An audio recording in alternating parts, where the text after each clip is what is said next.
Salam sejahtera bagi kita semua. Semoga teman-teman yang sedang berjuang dalam mencari ilmu selalu diberikan kemudahan oleh Tuhan Yang Maha Esa. Dalam video pembelajaran kali ini, pembahasan kita mengenai mata kuliah kewirausahaan. Video ini dipersembahkan oleh Program Studi Penerbitan Jurnalistik jurusan Teknik Grafika dan Penerbitan Politeknik Negeri Jakarta.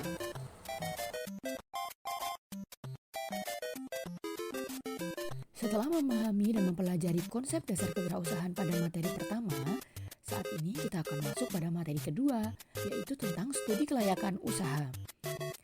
Materi ini bertujuan untuk memahami dan juga mahasiswa akan mampu melakukan langkah-langkah studi kelayakan untuk usaha yang akan dirintis.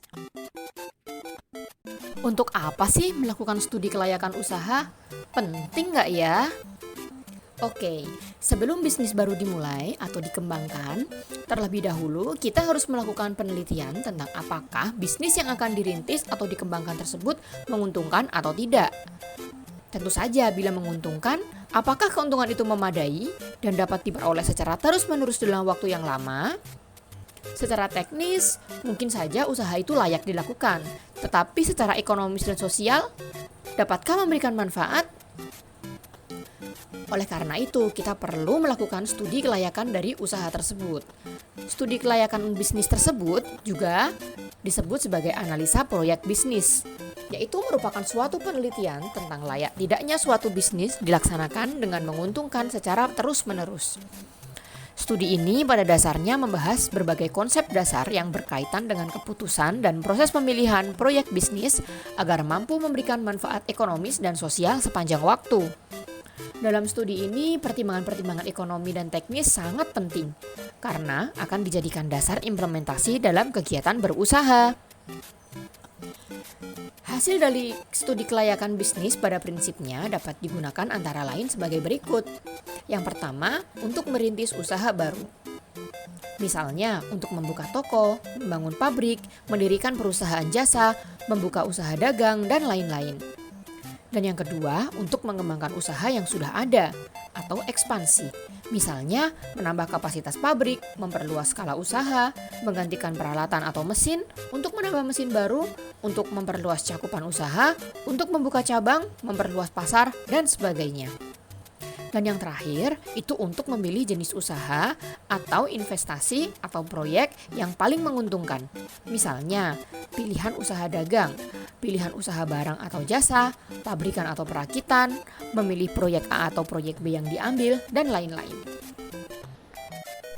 Siapa saja pihak-pihak berkepentingan dalam studi kelayakan usaha? Adapun pihak-pihak berkepentingan yang memerlukan data hasil studi kelayakan adalah yang pertama adalah pemilik usaha, yaitu untuk kepentingan dalam memutuskan dia membuka usaha. Yang kedua adalah pihak investor atau penyandang dana. Sangat penting nih untuk kepentingan berinvestasi pada salah satu bidang usaha. Dan yang ketiga adalah pihak masyarakat dan juga pemerintah. Pihak masyarakat itu tentunya untuk belajar mengenal bidang usaha. Apa saja sih proses atau tahapan dari studi kelayakan usaha? Yang pertama adalah gagasan usaha atau business idea. Dan yang kedua adalah membentuk sebuah tujuan, yaitu visi dan misi perusahaan. Dan yang ketiga adalah analisa atau evaluasi yang terdiri dari analisa pemasaran, produksi, manajemen, keuangan, ekonomi, dan juga lingkungan.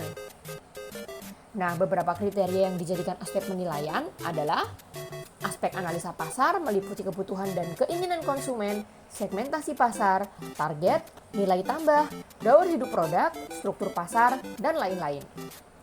Yang kedua adalah analisa aspek produksi dan operasi, berkaitan dengan lokasi operasi, volume operasi, mesin dan peralatan yang digunakan, bahan baku, dan juga bahan penolong, tenaga kerja, dan juga layout. Dan yang ketiga adalah analisa aspek manajemen. Ini adalah terkait dengan kepemimpinan, kepemilikan, organisasi, tim manajemen, dan juga tim karyawan yang terlibat. Yang keempat adalah analisa aspek keuangan. Tentu saja ini terkait dengan kebutuhan dana, sumber dana, proyeksi neraca, proyeksi laba dan rugi, proyeksi aliran kas atau cash flow. Nah, untuk proses terakhir yaitu adalah keputusan. Keputusan di mana usaha tersebut akan dilaksanakan atau tidak dilaksanakan berdasarkan hasil dari analisa atau evaluasi tadi. Terima kasih sudah menyediakan waktunya untuk belajar dengan kami pada materi studi kelayakan usaha. Untuk materi selanjutnya, kita lanjut di video berikutnya ya, yaitu tentang mitra usaha. Terima kasih, selamat belajar. Semoga ilmu yang diberikan bermanfaat.